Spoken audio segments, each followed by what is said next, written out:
Good morning, good evening, wherever you are.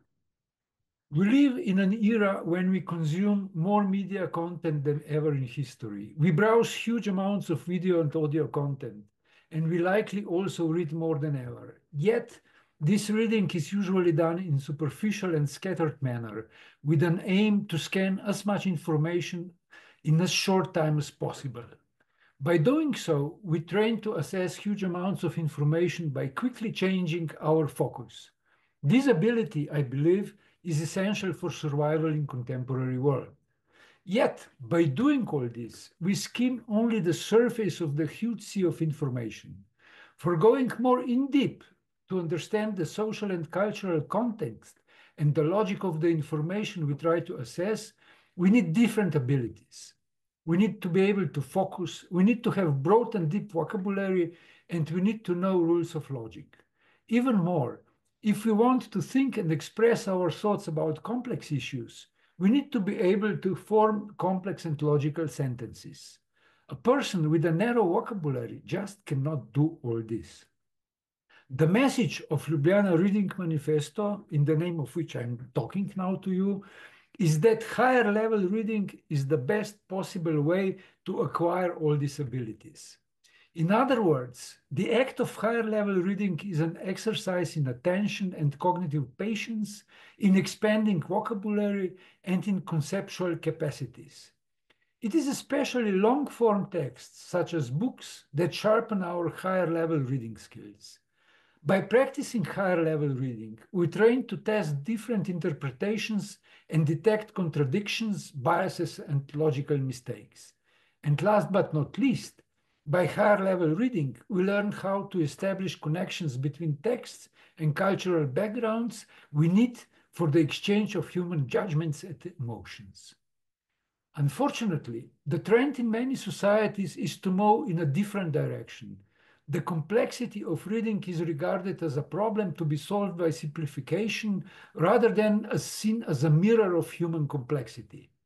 Furthermore, today's reading education and assessment also share a focus on basic functional and informational skills. Such an emphasis loses sight of the importance of higher level reading for critical and analytical thinking that are both a precondition, I believe, for a properly functioning democracy.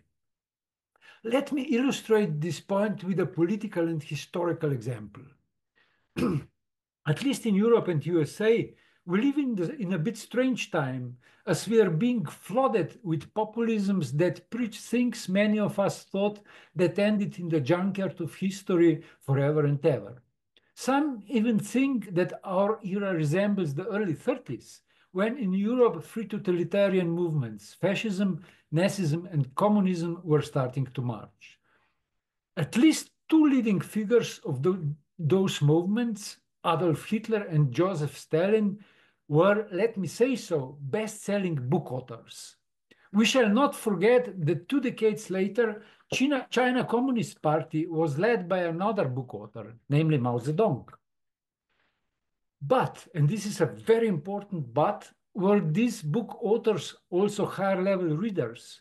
My answer is very simple, no. Any critically thinking reader would detect in their political texts a set of contradictions and biases. What they did was the reduction of the complexity of that time societies to a few simplified solutions that were lethal for significant part of that time societies. Yet they understood very well that books and higher level reading could be a great antidote against such simplifications.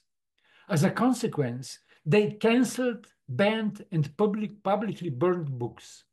In short, their aim was to close the entire societies into one huge ideological bubble. One of the antidotes against contemporary populisms and prerequisites for higher level reading is therefore also the ability to step out of our home bubbles and move among different ones. What again brings us back to 30s. Namely, fascism, Nazism, and communism were not the only three possible responses to the crisis of that time Western civilization. Back then, Americans invented New Deal. its authors assumed that critical thinking and autonomous citizens that are able to assess different kinds of information are as such the most efficient barrier against the flood of populisms.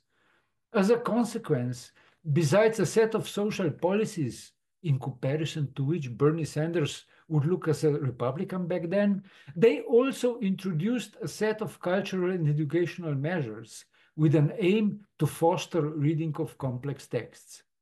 And that's, I believe, exactly the roots we need to go back to. Artificial intelligence will just not do higher level reading and analytical thinking instead of us. Yet, persons with disabilities might do wonderful things with AI in battles with the challenges of contemporary world, such as climate and media and political turmoil. And that's my final point. That's why Ljubljana Reading Manifesto matters even more today than a year ago when it was published. Thank you very much for listening to me.